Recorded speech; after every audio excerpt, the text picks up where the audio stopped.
Genesis 37. Jacob lived in the land where his father had stayed, the land of Canaan.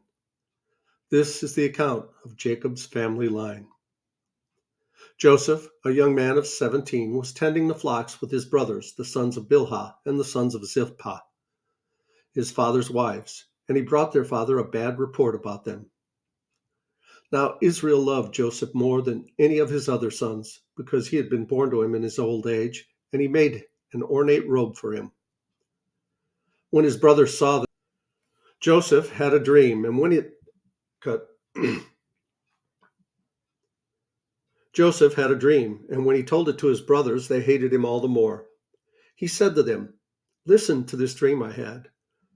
We were binding sheaves of grain out in the field when suddenly my sheaf rose and stood upright, while your sheaves gathered around mine and bowed down to it." His brothers said to him, "Do you intend to reign over us? Will you actually rule us?" And they hated him all the more because of his dream and what he had said. Then he had another dream, and he told it to his brothers. "Listen," he said, "I had another dream, and this time the sun and moon and 11 stars were bowing down to me." When he told his father as well as his brothers, his father rebuked him and said, "What is this dream you had? Will your mother and I and your brothers actually come and bow down to the ground before you?"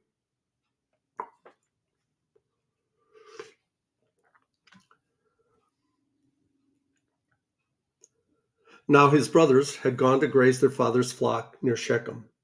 And Israel said to Joseph, "As you know, your brothers are grazing the flocks near Shechem. Come, I am going to send you to them." "Very well," he replied. So he said to him, "Go and see if all is well with your brothers and with the flocks, and bring word back to me." They sent him off from the valley of Hebron. "Where are my brothers? Can you tell me whether they are great cut?" He replied, "I'm looking for my brothers. Can you tell me where they are grazing their flocks?" "They have moved on from here," the man answered. "I heard them say, 'Let's go to Dothan.'" So Joseph went after his brothers and found them near Dothan. But they saw him in the distance, and before he reached him, they plotted to kill him.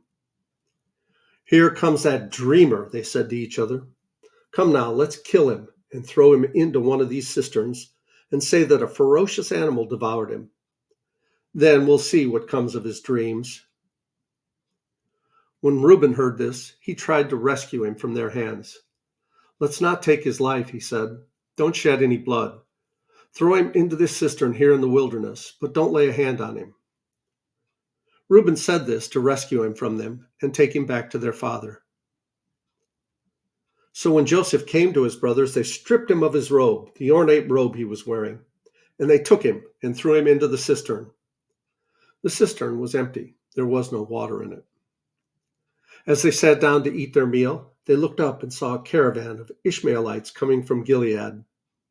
Their camels were loaded with spices, balm, and myrrh, and they were on their way to take them down to Egypt. Judah said to his brothers, "What will we gain if we kill our brother and cover up his blood? Come, let's sell him to the Ishmaelites and not lay our hands on him. After all, he is our brother, our own flesh and blood." His brothers agreed. So when the Midianite merchants came by, his brothers pulled Joseph out of the cistern and sold him for 20 shekels of silver to the Ishmaelites, who took him to Egypt. When Reuben returned to the cistern and saw that Joseph was not there, he tore his clothes. He went back to his brothers and said, "The boy isn't there. Where can I turn now?" Then they got Joseph's robe, slaughtered a goat, and dipped the robe in the blood. They took the ornate robe back to their father and said,